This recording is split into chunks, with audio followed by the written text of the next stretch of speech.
சொன்னாப்புல டீயை வாங்கி குடிச்சிட்டு அணைச்சாங்களோ இல்லை டீயை வாங்கி அணைச்சாங்களோ அது எனக்கு தெரியாதுப்பா. சரிங்க, இந்த 77 லட்சத்துல வேற என்னென்ன வாங்கினதா உங்களுக்கு தகவல் வந்திருக்கு?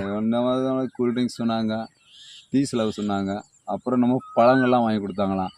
இவங்க ஒரு ஷிஃப்ட்டு போகிறவங்க அங்கே உட்காந்து சாப்பிட்டு இருக்கிறது போல இருக்குது. அடுத்த ஷிஃப்ட்டு அணைக்க வரல இவங்க சாப்பிட்டுட்டே இருப்பாங்களாட்டான் ஏதாவது கொடுக்க.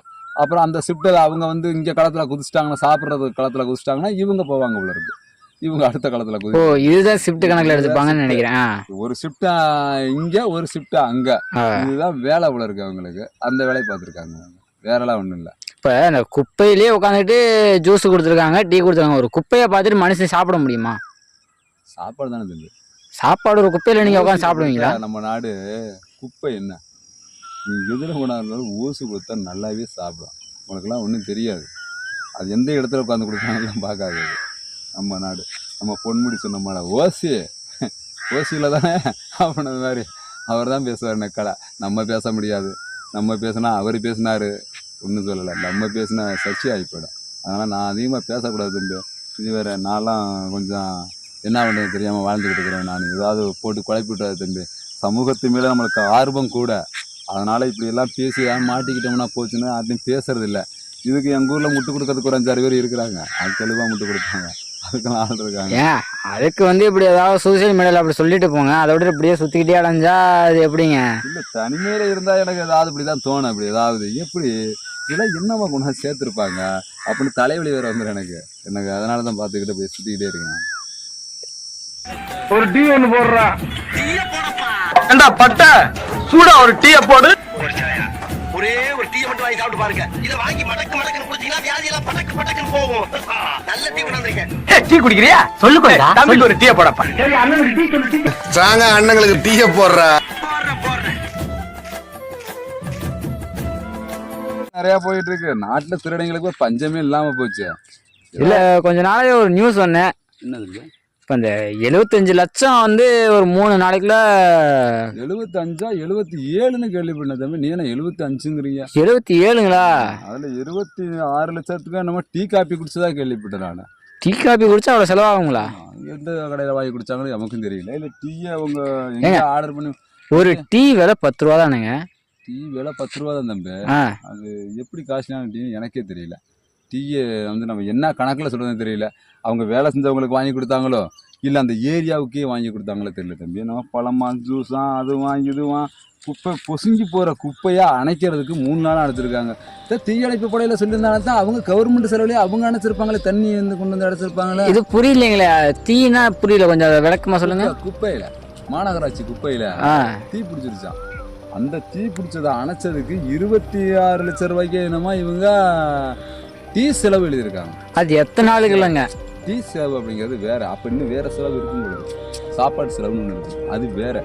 இது டீ செலவு. டீ செலவுல 26 லட்சம். எதனே 26 லட்சமோ 24 லட்சமோ சொல்றாங்க. 26 தான் இருக்குமான்னு நினைக்கிறாங்க. அது ரொம்ப பிரமிக்கப்படுற செலவாக இருக்கு. பில்லு இருக்குதுங்கிறாங்க கையில். அவங்க சொல்லுவாள்ல, வடிவேல் சொன்னது எனக்கு தான், எனக்கிட்ட கேணி வீட்டினர் ரசீது இருக்குதுடா, எங்கே போனாலும் நான் விட மாட்டேன் அப்படின்னு சொல்லுவாள்ல. அந்த கதையாக இவங்க இந்த பில்லு வச்சிருக்கிறதுல எழுதியிருக்காங்க. இது எப்படி கோர்த்து எழுதியிருப்பாங்க அப்படின்னு நமக்கு தெரியல. இந்த நேரத்தில் இவ்வளவு டீயை குடிச்சோம்னு எழுது. ஒரு டீ 100 ரூபான்னு சொன்னால் எவனாவது நம்புவானது? இது எப்படிங்க? அப்படி 100 ரூபா போட்டாக்க 26 லட்சம் வந்துடுங்களா? சாதாரணமாக குப்பை அணைக்கிறவங்களுக்கு டீ வாங்கி கொடுக்கலாம், தப்பு இல்லை.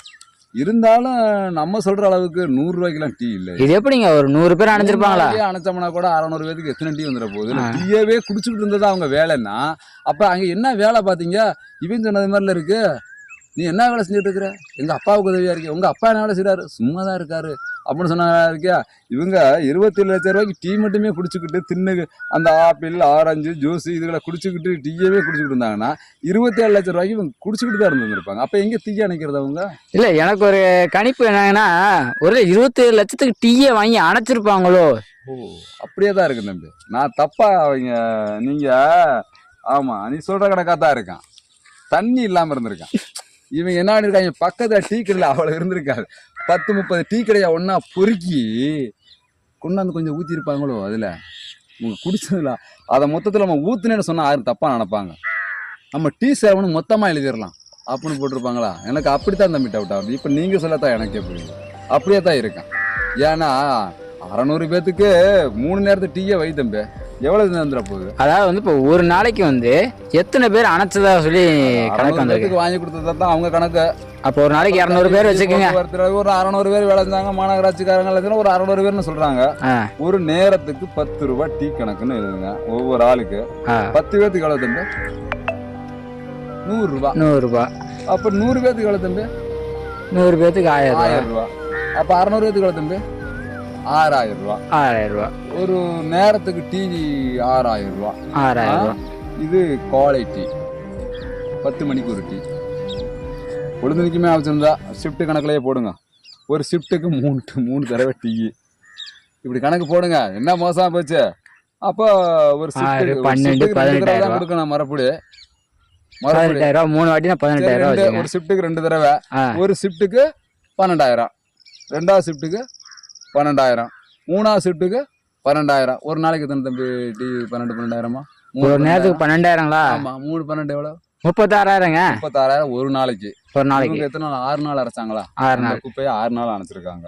36,000 ரூபாய் டீ ஒரு நாள் கணக்கு. இது 6 நாளைக்கு 6 3 18 2 லட்சம் ரூபாய்க்கு தான் டீயே வரும். குடிச்சிருந்தா கூட டீயே வாங்கி இவங்க கொடுத்துருந்தா கூட இவங்க 26 லட்சம் ரூபாய்க்கு டீயவே வாங்கி அணைச்சிருப்பாங்களாங்கிறதா எனக்கு டவுட். இது எப்படிங்க மொட்டையா சொல்றீங்க? ஜூஸ் எல்லாம் வேற கொடுத்துருக்காங்க, பழம் வாங்கி கொடுத்தாங்களா? சரி தம்பி, இந்த சாப்பாடுலாம் இருக்கு வேற, இதெல்லாம் சேர்க்கணும்ல. சரி தம்பி, நம்ம போனது என்ன விலை? டீ அணைக்கிற விலை தான் பார்க்கணும். அங்க டீ குடிக்கிறது ஒரு பரவாயில்ல, ஒரு தலைவலி வரும். அப்புறம் ஒரு ஷிஃப்ட் முடிஞ்சு அடுத்த ஷிஃப்ட்டுக்கு போறாங்க. அவங்க வீட்டில் போய் சாப்பிடுவாங்க, இல்லைன்னா ஏதாவது வேலையை பார்ப்பாங்க. அவங்களுக்கு வாங்கி கொடுக்க வேண்டியது. அது ஒரு ஷிஃப்ட்டுக்கு என்ன முடிஞ்சோடனே சாப்பாடு வாங்கி தரணும். ஒரு சாப்பாடு எவ்வளோன்னு கணக்கு போட்டு இப்படிலாம் கணக்கு போட்டு கடையில் 27,000 ரூபாய்க்கு 27 லட்சம் ரூபாய்க்கு கணக்கு சொல்ல முடியுமா? ஃபஸ்ட்டு இதெல்லாம் ஒரு போலி கணக்கு தான் தம்பி. இவங்க சாப்பாடே கிண்டி கூட போட்டுட்டு ஒரு ஆளுக்கு 150 ரூபா சாப்பாடு அப்படின்னு கூட எழுதலாம். அப்படி கூட இருக்கலாம். இப்போ இதுக்கு முன்னாடி நம்ம தமிழ்நாட்டில் தான் நடந்துருக்குங்களா? இதுக்கு முன்னால் நடக்கல, இப்போ தான் நடந்துருக்கு. இதுக்கு முன்னால் கேள்விப்பட்ட வடிவேல் காமெடி ஒன்று கேள்விப்பட்டிருக்கேன். அதுக்கு முன்னாலே நிஜமாலுமே நடந்ததுன்னு சொன்னாங்க. அது மாதிரி தான் இப்போ இது இருக்குது. குப்பையை அணைச்சதுக்கு 77 லட்சம், டீ குடித்தது 27 லட்சம் அப்படின்னா. தண்ணி வண்டி போக்குவரத்து அதை அணைச்ச செலவு 50 லட்சம் தானே. இவங்க டீ குடித்தது மட்டும்தானா? இப்போ இது அணைக்கிறது கூட ஷிஃப்ட் கணக்குலாம் போட முடியுங்களா? ஷிஃப்ட்டு தான், பட் 3 ஷிஃப்டாக தம்பி. இப்போ ஒருத்தங்க எமர்ஜென்சின்னு போயிட்டாக்க, இப்போ நான் இப்போ ஒரு கிணத்துக்குள்ளே விழுந்துட்டேன். இப்போ அவங்க 8 மணி நேரத்தில் வேலை பார்ப்பாங்க. 8 மணி நேரத்தில் எனக்கு தூக்க முடியல அப்படின்னா அவங்க போயிடுவாங்க விட்டுட்டு. அவ்வளோதான், அடுத்த ஷிஃப்ட்டு தான் ஆள் வரணும். நான் செத்து போனாலும் பரவாயில்ல. கவர்மெண்ட் ஊழியருங்கிறது என்ன? 8 மணி நேரம் தான் வேலை. அது இப்போ நிறைய பேர் என்ன பண்ணுறோமா, ஆசிரியராக வேலை பார்க்கணும் தான் ஆசையப்படுறாங்க. ஏன்னா மற்ற வேலையில் கூட லீவு கிடையாது. ஆசிரியர்களுக்கு தான் பகுதி நாள் லீவே. அதனால அந்த வேலையை நம்ம எடுத்துக்கிட்டா பரவாயில்ல, இந்த வேலையை கொடுத்துருக்காங்கல்ல. அதனால 8 மணி நேரம் பணியை புரிஞ்சா போதும். அவன் வேலையை பாருங்க. நாட்டில் வேலைன்னு 2 மணி நேரம் கவர்மெண்ட் வேலை செஞ்சுட்டு சும்மா இறங்கலாம் இருக்காங்க தெரியுமா? முக்கியமான பொறுப்பில் இல்லைங்க இருக்காங்க. அதெல்லாம் யாராவது கேட்குறாங்க? கேட்டால் குண்டர் சட்டம் தான் அவங்களுக்கு நல்லா பாருங்க. அதனால யாரும் கேட்கறதில்ல. அதனால டீச்சராகவே எழுதிட வேண்டியதா. நீங்கள் சொன்னாப்புல டீயை வாங்கி குடிச்சிட்டு அணைச்சாங்களோ இல்லை டிவி வாங்கி அணைச்சாங்களோ அது எனக்கு தெரியாது. சரிங்க, இந்த 77 லட்சத்துல வேற என்னென்ன வாங்கினதா உங்களுக்கு தகவல் வந்திருக்கு? கூல்ட்ரிங்க்ஸ் சொன்னாங்க, டீ செலவு சொன்னாங்க, அப்புறம் நம்ம பழங்கள்லாம் வாங்கி கொடுத்தாங்களாம். இவங்க ஒரு ஷிஃப்ட்டு போகிறவங்க அங்கே உட்காந்து சாப்பிட்டு இருக்கிறது போல இருக்குது. அடுத்த ஷிஃப்ட் அணைக்க வரல இவங்க சாப்பிட்டுட்டே இருப்பாங்களாட்டான், ஏதாவது கொடுக்க. அப்புறம் அந்த ஷிஃப்ட்டில் அவங்க இங்கே களத்தில் குதிச்சிட்டாங்கன்னா, சாப்பிட்றது களத்தில் குதிச்சிட்டாங்கன்னா இவங்க போவாங்க போல இருக்குது. இவங்க அடுத்த காலத்துல ஓ, இதுதான் ஷிஃப்ட் கணக்குல எடுத்துப்பாங்கன்னு நினைக்கிறேன். ஒரு ஷிஃப்ட் இங்க, ஒரு ஷிஃப்ட் அங்க. இதுதான் வேலை போல இருக்கு அவங்களுக்கு. அந்த வேலையை பார்த்துருக்காங்க, வேறெல்லாம் ஒண்ணும் இல்லை. இப்ப இந்த குப்பையிலேயே உட்காந்துட்டு ஜூஸ் கொடுத்துருக்காங்க, டீ கொடுத்துருக்காங்க. ஒரு குப்பையை பார்த்துட்டு மனுஷன் சாப்பிட முடியுமா? சாப்பாடு தானே தம்பி. சாப்பாடு ஒரு குப்பையில நீங்க உட்காந்து சாப்பிடுவீங்களா? நம்ம நாடு குப்பை என்ன, நீ எதிர கொண்டாந்தாலும் ஓசு கொடுத்தா நல்லாவே சாப்பிடும். உனக்குலாம் ஒன்றும் தெரியாது. அது எந்த இடத்துல உட்காந்து கொடுத்தாங்கலாம் பார்க்காது. நம்ம நாடு, நம்ம பொன்முடி சொன்ன மாதிரி ஓசியில் தானே அப்படின்ன மாதிரி அவர் தான் பேசுவார் நெக்கடா. நம்ம பேச முடியாது. நம்ம பேசினா அவர் பேசினார் ஒன்றும் சொல்லலை. நம்ம பேசினா சர்ச்சை ஆகிப்போயிடும். அதனால் நான் அதிகமாக பேசக்கூடாது தம்பி. இது வேறு, நான்லாம் கொஞ்சம் என்ன பண்ணுறது தெரியாமல் வாழ்ந்துக்கிட்டு இருக்கிறேன். நான் ஏதாவது போட்டு குழப்பி விட்டாது தம்பி. சமூகத்து மேலே நம்மளுக்கு ஆர்வம் கூட. அதனால் இப்படியெல்லாம் பேசி மாட்டிக்கிட்டோம்னா போச்சுன்னா யார்ட்டையும் பேசுறது இல்லை. இதுக்கு எங்கள் ஊரில் முட்டு கொடுக்கறதுக்கு ஒரு 5-6 பேர் இருக்கிறாங்க. அது தெளிவாக முட்டு கொடுப்பாங்க. அதுக்கெல்லாம் ஆள் இருக்காங்க. அதுக்கு இப்படி ஏதாவது சோசியல் மீடியாவில் அப்படி சொல்லிட்டு போங்க. அதை விட இப்படியே சுற்றிக்கிட்டே அடைஞ்சா அது எப்படிங்க? இல்லை, தனிமையில் இருந்தால் எனக்கு ஏதாவது இப்படி தான் தோணும். அப்படி ஏதாவது எப்படி இதெல்லாம் என்னவா கொண்டாந்து சேர்த்துருப்பாங்க அப்படின்னு தலைவலி வேற வந்துடும் எனக்கு அதனால தான் பார்த்துக்கிட்டு போய் சுற்றிக்கிட்டே இருக்கேன்.